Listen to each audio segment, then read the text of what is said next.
30년간 직장 생활을 마치고 퇴직한 지 벌써 5년이 되었습니다. 처음 퇴직 통보를 받았을 때는 앞이 캄캄했습니다. 55세, 아직 자녀 교육비도 남아있고 노후 준비도 부족한 상태에서 갑작스러운 퇴직은 저에게 큰 충격이었습니다. 하지만 5년이 지난 지금 오히려 그때의 위기가 저에게 새로운 삶의 전환점이 되었습니다. 퇴직 후 돈 걱정 없이 오히려 더 풍요로운 삶을 살게 된 저의 경험을 나누고자 합니다. 많은 분들이 퇴직 후 재정적 어려움을 겪으시리라 생각합니다. 저 역시 그랬습니다. 하지만 철저한 계획과 몇 가지 현명한 선택으로 지금은 월 생활비보다 더 많은 수입이 들어오는 안정적인 삶을 살고 있습니다. 특별한 재능이나 거액의 퇴직금 없이도 가능했던 저의 노후 준비 방법 함께 살펴보시죠. 제 이름은 공개하지 않겠습니다만 평범한 중견기업에서 30년 동안 일한 후 명예퇴직한 평범한 직장인이었습니다. 대기업도 아니었고 특별히 고소득 직종도 아니었습니다. 그저 성실하게 다니며 월급을 모아온 평범한 직장인이었죠. 퇴직 당시 받은 퇴직금은 약 9천만 원 정도였습니다. 많은 금액은 아니었지만 이 자금을 어떻게 활용하느냐가 제 노후의 질을 결정할 것이라 생각했습니다.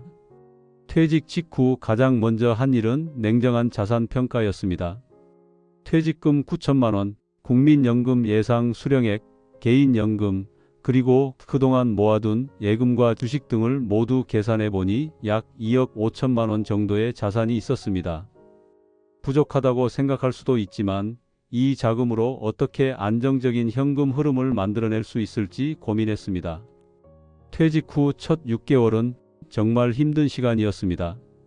매일 아침 일어나 출근할 곳이 없다는 것, 월급이 더 이상 들어오지 않는다는 현실이 저를 불안하게 만들었습니다. 하지만 이 시간을 자산 재배치와 노후 계획을 세우는 데 집중했습니다. 가장 먼저 한 것은 지출 분석과 조정이었습니다. 저와 아내의 모든 지출 내역을 6개월 동안 꼼꼼히 기록하며 분석했습니다. 놀랍게도 불필요한 지출이 생각보다 많았습니다.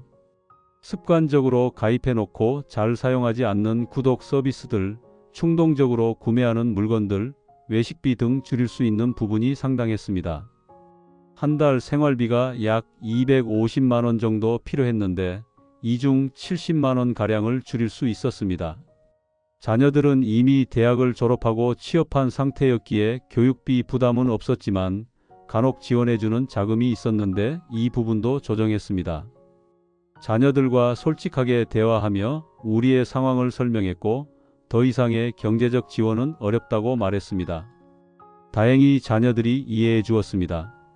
다음으로 주거 비용을 제고했습니다. 우리는 서울에 있는 아파트에 살고 있었는데 퇴직 후 이 집을 처분하고 경기도 외곽 지역으로 이사했습니다. 집값 차액으로 약 3억 원이 생겼고 이 중 일부는 작은 전원주택을 마련하는 데 사용했습니다. 남은 1억 5천만 원은 노후 자금으로 따로 관리하기 시작했습니다. 이사는 쉬운 결정이 아니었습니다. 오랫동안 살아온 동네를 떠나는 것이 서글펐지만 재정적 안정을 위해서는 필요한 결정이었습니다. 새로운 동네는 생활비가 훨씬 저렴했고 자연환경도 좋아 오히려 건강에 도움이 되었습니다. 월세나 관리비도 크게 줄어 주거 관련 비용이 이전의 절반 수준으로 감소했습니다. 이렇게 지출을 조정한 후 수입원을 만드는 데 집중했습니다. 첫 번째 선택은 국민연금 수령 시기를 최대한 늦추는 것이었습니다. 국민연금은 수령 시기를 늦출수록 더 많은 금액을 받을 수 있습니다. 55세에 퇴직했지만 국민연금은 65세부터 받기로 결정했습니다. 그때까지의 10년을 어떻게 버틸지가 관건이었습니다. 퇴직금과 모아둔 자금 일부로 안전자산 포트폴리오를 구성했습니다. 고금리 예금, 국채, 우량회사채 등에 분산 투자했고 연 평균 4% 정도의 안정적인 수익을 얻을 수 있었습니다. 이것만으로는 생활비를 충당하기 부족했지만 기본적인 현금 흐름은 확보할 수 있었습니다. 다음으로 한 것은 퇴직 전 경험을 살린 파트타임 컨설팅 일을 찾는 것이었습니다. 30년간 쌓아온 업무 경험과 인맥을 활용해 중소기업 컨설팅을 시작했습니다. 처음에는 월 50만 원 정도의 소액이었지만 점차 입소문이 나면서 월 100만 원 이상의 수입을 올릴 수 있게 되었습니다. 주 2, 3일, 하루 4시간 정도만 일하면서도 의미 있는 수입을 얻게 된 것입니다. 또한 평소 관심 있던 귀농에 도전했습니다. 전원주택 주변 작은 텃밭에서 시작해 점차 규모를 넓혀가며 유기농 채소를 재배했습니다. 처음에는 취미로 시작했지만 이웃들과 지인들에게 판매하기 시작하면서 월 30에서 50만 원의 추가 수입이 생겼습니다. 농사는 건강에도 좋았고 정서적으로도 큰 만족감을 주었습니다. 이렇게 다양한 수입원을 만들면서 퇴직 후 3년 차부터는 월 200만 원 이상의 안정적인 수입을 얻게 되었습니다. 여기에 지출 절감 효과까지 더해져 오히려 퇴직 전보다 여유 있는 생활이 가능해졌습니다. 하지만 수입만큼이나 중요한 것은 건강관리였습니다. 퇴직 후 가장 큰 위험 중 하나는 바로 건강 문제입니다. 아프면 막대한 의료비가 발생할 수 있고 이는 노후 자금을 급격히 감소시키는 주요 원인이 됩니다. 그래서 저는 퇴직 직후부터 철저한 건강관리에 들였습니다. 매일 아침 6시에 일어나 동네 한 바퀴를 걷는 것으로 하루를 시작했습니다. 처음에는 30분 정도였지만 점차 늘려 지금은 1시간 이상 걷습니다. 걷기는 돈이 들지 않으면서도 가장 효과적인 운동이라고 생각합니다. 또한 텃밭 가꾸기와 같은 육체 활동이 자연스럽게 건강에 도움이 되었습니다. 식단도 철저히 관리했습니다. 외식을 줄이고 직접 재배한 채소를 중심으로 한 식사를 챙겼습니다. 육류 소비를 줄이고 채식 위주의 식단으로 바꾸니 만성적이던 고혈압이 안정되었고 체중도 7kg 감량했습니다. 건강한 식습관은 의료비 지출도 크게 줄여주었습니다. 정기적인 건강검진도 빠뜨리지 않았습니다. 국가에서 제공하는 무료 검진뿐만 아니라 필요한 경우 추가 검사도 받았습니다. 초기에 발견하면 치료 비용이 적게 들기 때문에 건강검진은 비용이 아닌 투자라고 생각했습니다. 퇴직 후 가장 위험한 것 중 하나는 우울증과 같은 정신건강 문제입니다. 갑자기 찾아온 많은 여가 시간을 어떻게 보낼지 모르는 분들이 많습니다. 저 역시 처음에는 무기력함과 상실감에 시달렸습니다. 이를 극복하기 위해 의미 있는 활동들을 찾기 시작했습니다. 지역 도서관에서 진행하는 독서 모임에 가입했고 평소 관심 있던 역사 공부를 시작했습니다. 또한 동네 노인정에서 컴퓨터를 가르치는 봉사활동도 시작했습니다. 이런 활동들은 제게 새로운 사회적 관계를 만들어 주었고 삶의 의미를 다시 찾게 해주었습니다. 퇴직 후 사회적 관계가 줄어드는 것도 큰 문제입니다. 회사 동료들과의 관계가 자연스럽게 멀어지면서 외로움을 느끼는 분들이 많습니다. 저는 이를 방지하기 위해 지역 커뮤니티 활동에 적극적으로 참여했습니다. 마을 주민 모임, 동호회 활동 등을 통해 새로운 인간관계를 형성했고 이는 정신 건강에 큰 도움이 되었습니다. 물론 가족과의 관계도 매우 중요합니다.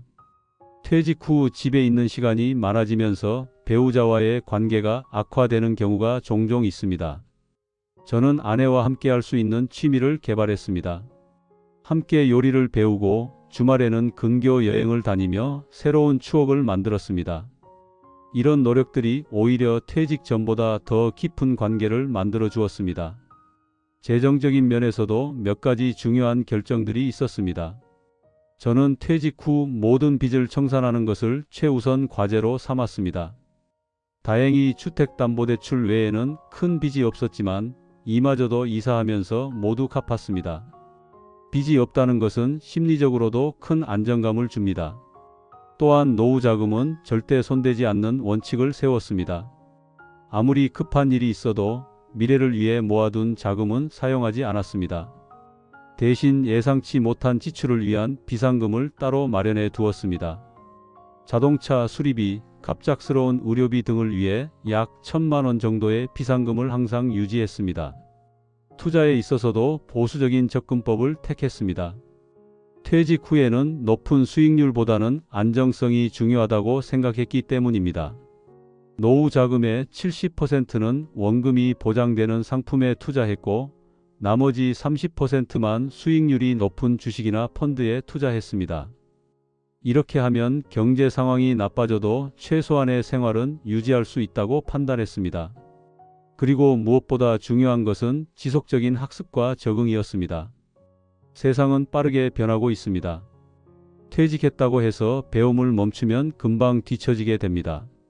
저는 디지털 기기 사용법부터 최신 경제 트렌드까지 꾸준히 공부했습니다. 유튜브, 온라인 강의 등을 통해 새로운 지식을 습득했고 이는 제가 변화하는 세상에 적응하는 데 큰 도움이 되었습니다. 퇴직 후 삶의 균형을 찾는 것도 중요합니다. 일만 하던 생활에서 벗어나 취미와 여가, 가족과의 시간, 사회활동 등 다양한 영역에서 균형 있는 삶을 살기 위해 노력했습니다. 이전에는 시간이 없어 미뤄두었던 취미생활을 시작했고 이는 삶의 큰 즐거움이 되었습니다. 퇴직 후 5년이 지난 지금 저는 오히려 퇴직 전보다 더 충실한 삶을 살고 있다고 자신 있게 말할 수 있습니다. 물론 초기에는 어려움도 많았지만 철저한 준비와 적응을 통해 새로운 삶의 장을 열 수 있었습니다. 현재 저의 한 달 수입은 컨설팅 수입 등 240만 원 정도입니다. 지출은 월 180만 원 정도로 오히려 매달 60만 원 정도를 추가로 저축하고 있습니다. 65세가 되면 국민연금까지 받게 되어 더욱 여유로운 생활이 가능해질 것입니다. 퇴직을 앞두고 계신 분들께 몇 가지 조언을 드리자면 무엇보다 미리 준비하는 것이 중요합니다. 퇴직 5년 전부터는 구체적인 계획을 세우고 지출을 조정하며 새로운 수입원을 개발하는 데 집중하세요. 또한 빚은 가능한 모두 갚고 건강관리에 투자하며 새로운 사회적 관계를 형성하는 것이 중요합니다. 퇴직은 끝이 아니라 새로운 시작입니다. 직장에서의 삶이 끝나고 제2의 인생이 시작되는 것입니다. 오히려 더 자유롭고 의미 있고 풍요로운 삶을 살 수 있는 기회라고 생각하면 퇴직에 대한 두려움도 줄어들 것입니다. 제 경험을 조금 더 구체적으로 나누자면 퇴직 후 가장 도움이 되었던 것은 다양한 수입원을 확보한 것이었습니다. 한 가지 일에만 의존하지 않고 여러 방향으로 수입을 만들어내는 전략이 효과적이었습니다. 저는 매달 필요한 생활비를 미리 계산하고 그보다 조금 더 많은 현금이 들어올 수 있도록 수입원을 다양화했습니다. 이를 위해 노후자금 일부를 예금자 보호 한도 내에서 여러 은행에 분산하여 정기예금에 넣었고 만기 일자를 다르게 하여 필요할 때마다 일정 금액을 찾을 수 있도록 관리했습니다. 이렇게 하면 급하게 돈이 필요한 상황에서도 중도해지에 따른 이자 손실을 최소화할 수 있습니다. 또 하나 중요한 점은 세금 관리입니다. 퇴직 후에도 다양한 수입이 발생하면 세금 문제가 생길 수 있습니다. 저는 기본적인 세금 지식을 공부하고 필요한 경우 세무사의 도움을 받았습니다. 특히 개인 사업자로 등록하여 컨설팅 수입과 농산물 판매 수입에 대한 세금을 합법적으로 최소화할 수 있었습니다. 퇴직 후 생활비를 줄이는데도 여러 방법이 있었습니다. 가장 효과적이었던 것은 주거비와 교통비를 줄인 것입니다. 서울에서 경기도로 이사함으로써 주거비가 크게 감소했고 자동차 대신 대중교통을 주로 이용하게 되면서 교통비도 절감되었습니다. 또한 각종 노인 할인 혜택을 적극 활용했습니다. 65세 이상이 되면 박물관, 영화관, 대중교통 등 다양한 분야에서 할인 혜택이 제공됩니다. 이런 혜택을 잘 활용하면 생활비를 상당히 절약할 수 있습니다. 저는 아직 65세가 되지 않았지만 배우자가 먼저 65세가 되어 부부 동반 할인 혜택을 받을 수 있었습니다. 식비를 줄이는 것도 중요한 전략이었습니다. 외식을 줄이고 직접 요리하는 습관을 들였습니다. 특히 텃밭에서 직접 재배한 채소를 이용하니 식품비가 크게 절감되었습니다. 또한 대형마트보다는 지역시장을 이용하고 계절 식품을 중심으로 식단을 구성했습니다. 의류비도 많이 줄었습니다. 직장 생활을 할 때는 정장이나 깔끔한 옷차림이 필요했지만 퇴직 후에는 편안한 옷을 주로 입게 되었습니다. 브랜드보다는 실용성을 중시하게 되었고 이는 자연스럽게 지출 감소로 이어졌습니다. 통신비도 최소화했습니다. 고가 요금제에서 저가 요금제로 변경하고 집에서는 와이파이를 주로 사용했습니다. 또한 케이블 TV 대신 유튜브 같은 무료 콘텐츠를 활용했습니다. 이런 작은 변화들이 모여 한 달에 몇만 원씩 절약할 수 있었습니다. 여가 생활도 돈을 많이 쓰지 않고 즐길 수 있는 방법을 찾았습니다. 비싼 취미 대신 독서, 산책, 등산과 같이 비용이 적게 드는 활동을 주로 했습니다. 지역 도서관이나 문화센터에서 제공하는 무료 프로그램도 적극 활용했습니다. 이러한 노력들이 모여 퇴직 전보다 오히려 더 여유로운 재정 상태를 만들 수 있었습니다. 하지만 자금 관리만큼이나 중요한 것은 정신적, 신체적 건강을 유지하는 것이었습니다. 특히 규칙적인 생활이 중요했습니다. 직장 생활을 할 때는 정해진 시간에 일어나고 자는 습관이 있었지만 퇴직 후에는 이런 리듬이 깨지기 쉽습니다. 저는 퇴직 후에도 아침 6시에 일어나는 습관을 유지했고 이는 건강관리에 큰 도움이 되었습니다. 또한 정기적인 운동은 필수였습니다. 처음에는 가벼운 산책부터 시작했지만 점차 강도를 높여 지금은 매일 1시간 이상 걷고 있습니다. 주 2, 3회는 근처 산을 오르며 더 강도 높은 운동을 하고 있습니다. 이러한 꾸준한 운동 덕분에 퇴직 전보다 체력이 더 좋아졌습니다. 식습관도 크게 개선했습니다. 회식이 잦았던 직장생활 때와 달리 지금은 규칙적이고 건강한 식사를 하고 있습니다. 정제된 탄수화물과 가공식품을 줄이고 통곡물과 신선한 채소, 단백질 위주의 식단으로 바꾸었습니다. 특히 텃밭에서 직접 기른 채소들은 농약 걱정 없이 안심하고 먹을 수 있어 좋았습니다. 술과 담배도 완전히 끊었습니다. 직장 생활 때는 스트레스 해소와 사회적 교류를 위해 술을 자주 마셨지만 퇴직 후에는 그럴 필요가 없어졌습니다. 술을 끊으니 숙면을 취할 수 있게 되었고 아침에 더 상쾌한 기분으로 하루를 시작할 수 있게 되었습니다. 충분한 수면도 건강관리의 중요한 부분이었습니다. 직장 생활 때는 늦게 자고 일찍 일어나는 경우가 많았지만 지금은 밤 10시에 자서 아침 6시에 일어나는 규칙적인 수면 패턴을 유지하고 있습니다. 이렇게 하니 만성적인 피로감이 사라지고 전반적인 건강 상태가 좋아졌습니다. 스트레스 관리도 건강을 위한 중요한 요소입니다. 퇴직 후에는 직장에서의 스트레스는 없어졌지만 경제적 불안감이나 무력감 같은 다른 형태의 스트레스가 생길 수 있습니다. 저는 명상과 심호흡을 통해 마음의 평화를 유지하려고 노력했습니다. 아침마다 20분간 명상을 하며 하루를 시작하는 습관이 정신 건강에 큰 도움이 되었습니다. 또한 퇴직 후에는 시간적 여유가 생기면서 그동안 미뤄왔던 건강검진을 철저히 받을 수 있었습니다. 국가에서 제공하는 무료 검진은 물론 필요한 경우 추가 검사도 받았습니다. 덕분에 초기 단계의 당뇨병을 발견하고 관리할 수 있었습니다. 조기 발견 덕분에 약물 치료 없이 식이요법과 운동만으로도 혈당을 조절할 수 있게 되었습니다. 평소 허리 통증도 거의 사라졌고 체력도 좋아져 젊은 사람들 못지않게 활동적인 생활을 유지하고 있습니다. 퇴직 후의 삶에서 또 하나 중요한 것은 새로운 목표와 도전을 찾는 것이었습니다. 직장 생활을 할 때는 승진, 연봉 인상 등의 목표가 있었지만 퇴직 후에는 스스로 새로운 목표를 설정해야 했습니다. 이는 생각보다 어려운 과제였습니다. 처음에는 단순히 편안하게 쉬기가 목표였지만 곧 그것만으로는 삶의 의미를 찾기 어렵다는 것을 깨달았습니다. 그래서 저는 매년 새로운 도전 목표를 세우기 시작했습니다. 첫 해에는 텃밭 가꾸기, 두 번째 해에는 외국어 공부, 세 번째 해에는 블로그 운영 등 계속해서 새로운 도전을 이어갔습니다. 특히 블로그 운영은 예상치 못한 성과를 가져왔습니다. 퇴직자들을 위한 생활 정보와 재테크 팁을 공유하는 블로그를 시작했는데 생각보다 많은 분들이 관심을 보여주셨습니다. 지금은 소소하게나마 광고 수익도 발생하고 있습니다. 한 달에 20-30만 원 정도지만 취미로 시작한 일이 수입원이 된 것이 신기하고 보람찼습니다. 퇴직 후의 삶에서 가장 큰 변화 중 하나는 시간에 대한 인식이었습니다. 직장 생활을 할 때는 항상 시간에 쫓기는 느낌이었지만 지금은 여유롭게 시간을 활용할 수 있게 되었습니다.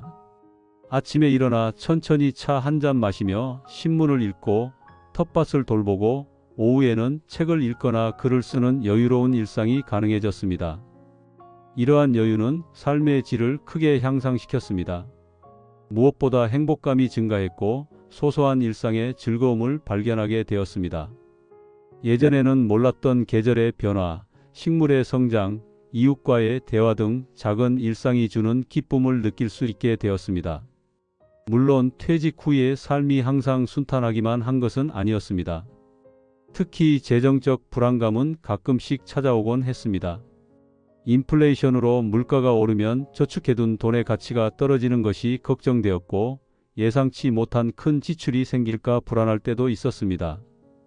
이러한 불안감을 극복하기 위해 저는 철저한 재정 계획을 세우고 정기적으로 점검하는 습관을 들였습니다. 매달, 매분기, 매년 재정 상태를 확인하고 필요하다면 계획을 조정했습니다. 이런 습관 덕분에 큰 재정적 위기 없이 안정적인 생활을 유지할 수 있었습니다. 또한 퇴직 후 몇 년이 지나면서 깨달은 중요한 점은 단순한 삶의 가치였습니다. 많은 물건과 활동, 관계가 반드시 행복을 가져오는 것은 아니라는 사실을 알게 되었습니다. 오히려 정말 중요한 것만 남기고 나머지는 과감히 정리하니 마음이 더 편안해졌습니다. 집도 필요한 물건만 남기고 대부분 정리했습니다. 직장 생활 때 모았던 책, 옷, 전자기기 등 사용하지 않는 물건들을 기부하거나 판매했습니다. 집이 깔끔해지니 마음도 더 정돈되는 느낌이었고 청소와 관리도 훨씬 쉬워졌습니다. 인간관계도 마찬가지였습니다. 퇴직 후에는 정말 소중하고 의미 있는 관계에 집중할 수 있게 되었습니다. 직장에서의 형식적인 관계들은 자연스럽게 정리되었고 진정한 친구와 가족과의 관계가 더욱 깊어졌습니다. 이렇게 관계의 질이 향상되면서 정서적 안정감도 커졌습니다. 퇴직 후 5년 동안 가장 크게 변한 것 중 하나는 돈에 대한 인식이었습니다. 예전에는 더 많은 돈을 버는 것이 중요하다고 생각했지만 지금은 돈보다 시간과 건강, 관계의 가치를 더 크게 느끼고 있습니다. 생활비를 제외하고도 매달 8-90만 원을 추가로 저축할 수 있는 상황입니다.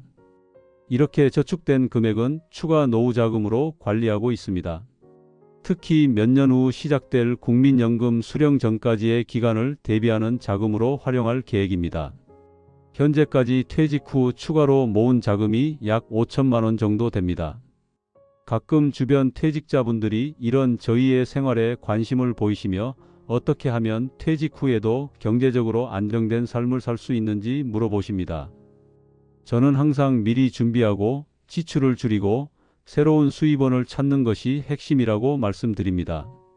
많은 분들이 퇴직 후의 삶을 준비할 때 얼마나 많은 돈이 필요한가에 초점을 맞추지만 저는 어떻게 하면 적은 돈으로도 행복하게 살 수 있는가를 고민하는 것이 더 중요하다고 생각합니다.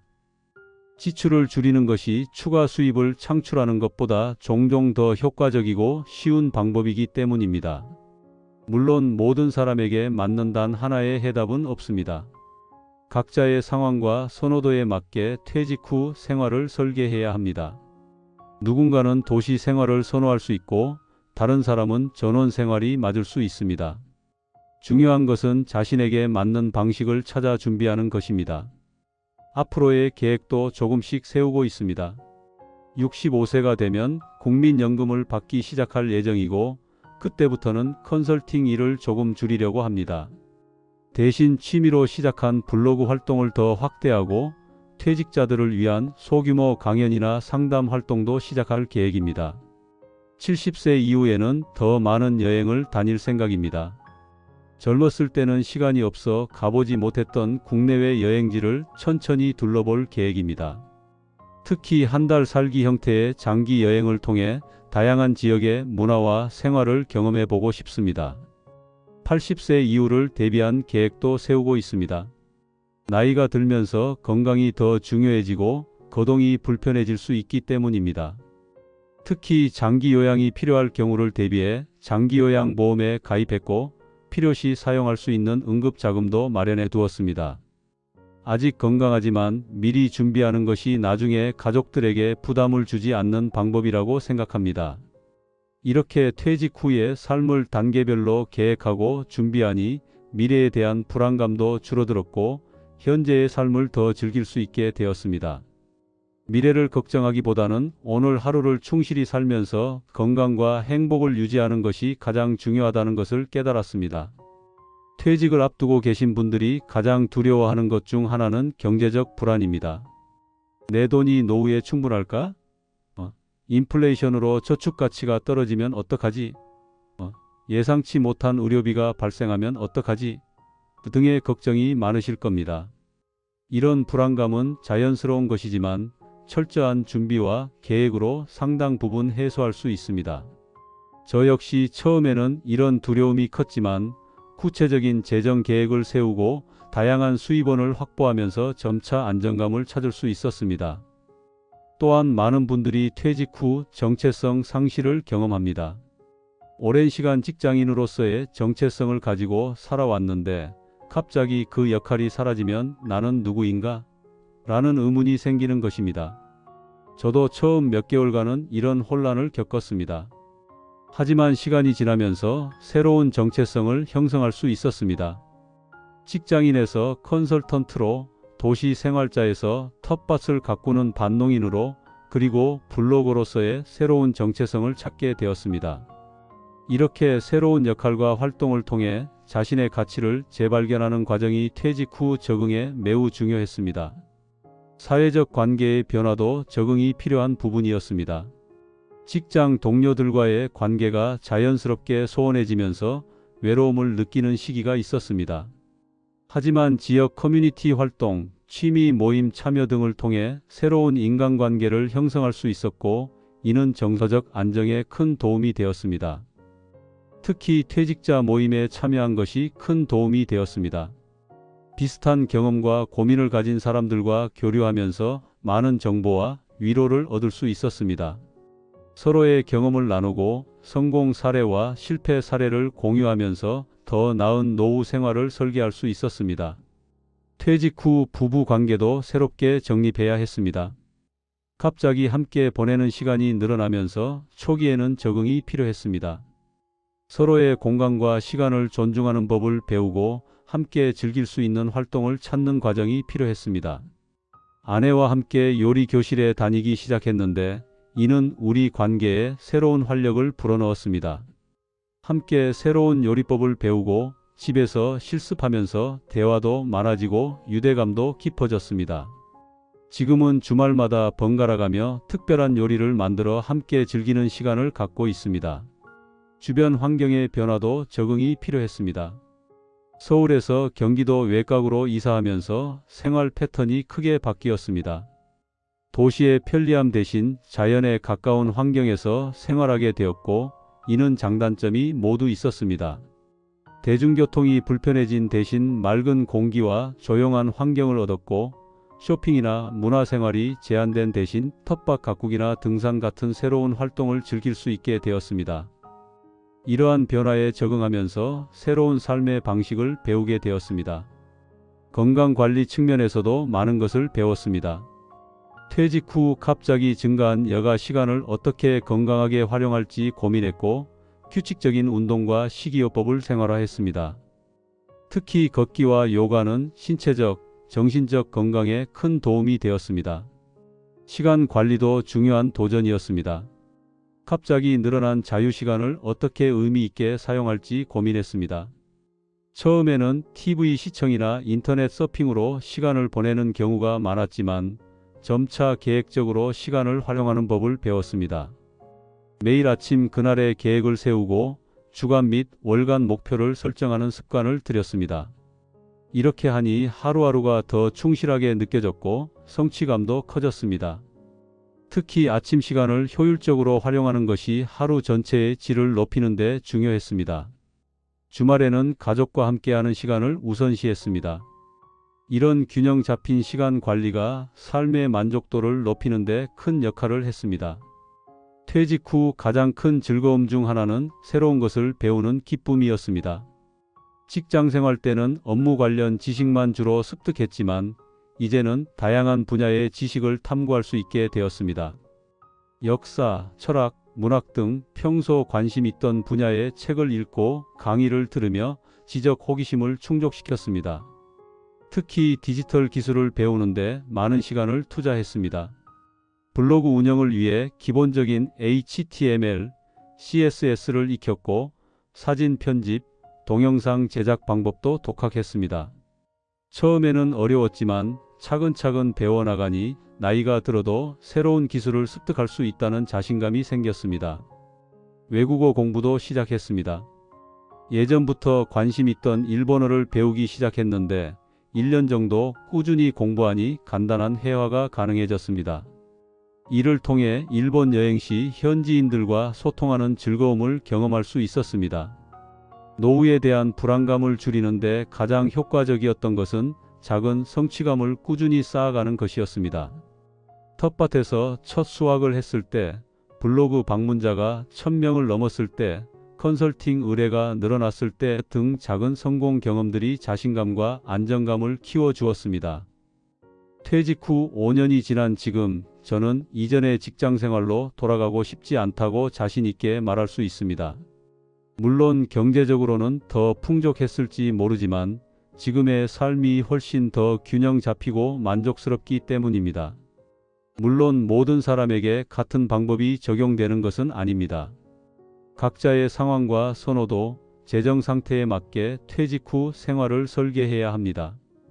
중요한 것은 미리 준비하고 변화에 유연하게 적응하며 새로운 삶의 의미를 찾아가는 과정입니다.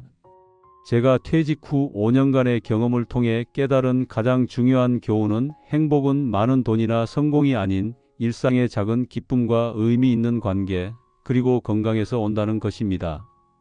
물질적인 풍요보다는 정신적, 신체적 건강과 소중한 사람들과의 관계가 진정한 행복의 원천이라는 사실을 매일 실감하고 있습니다.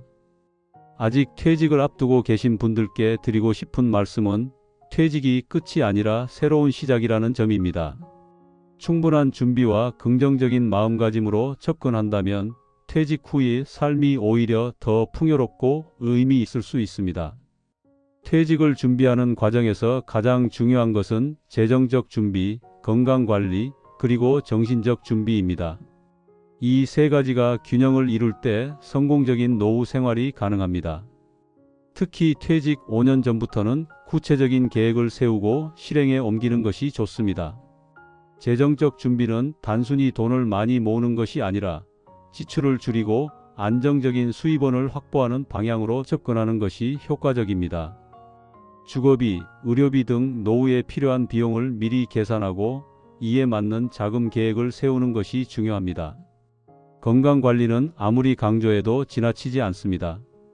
건강한 신체와 정신이 있어야 노후를 즐길 수 있기 때문입니다. 규칙적인 운동, 건강한 식습관, 정기적인 건강검진을 통해 건강을 유지하는 것이 필수적입니다. 정신적 준비는 퇴직 후의 변화에 대응할 수 있는 유연한 사고방식을 기르는 것입니다. 새로운 정체성을 찾고 의미 있는 활동에 참여하며 사회적 관계를 유지하는 방법을 미리 고민하는 것이 도움이 됩니다. 마지막으로 퇴직 후의 삶은 자신이 만들어가는 것임을 기억하셨으면 합니다. 미리 계획하고 준비하면 얼마든지 풍요롭고 만족스러운 노후를 보낼 수 있습니다. 직장에서의 은퇴가 인생에서의 은퇴를 의미하지는 않습니다. 오히려 새로운 시작, 제2의 인생을 위한 기회라고 생각하면 더 많은 가능성이 열릴 것입니다. 지금까지 30년 직장 생활을 마치고 퇴직 후 5년간 경제적으로 안정된 삶을 살아온 저의 경험을 나누어 보았습니다. 제가 공유한 방법들이 퇴직을 앞두고 계신 분들이나 이미 퇴직하신 분들께 조금이나마 도움이 되었으면 합니다. 돈 걱정 없는 노후는 그에게 자산이 아니라 현명한 계획과 지출 관리, 다양한 수입원 확보, 그리고 건강한 생활 습관에서 비롯됩니다. 무엇보다 삶의 진정한 가치와 행복이 무엇인지 깨닫는 과정이 가장 중요합니다. 퇴직 후에도 건강하고 활기찬 삶을 살 수 있기를 바랍니다.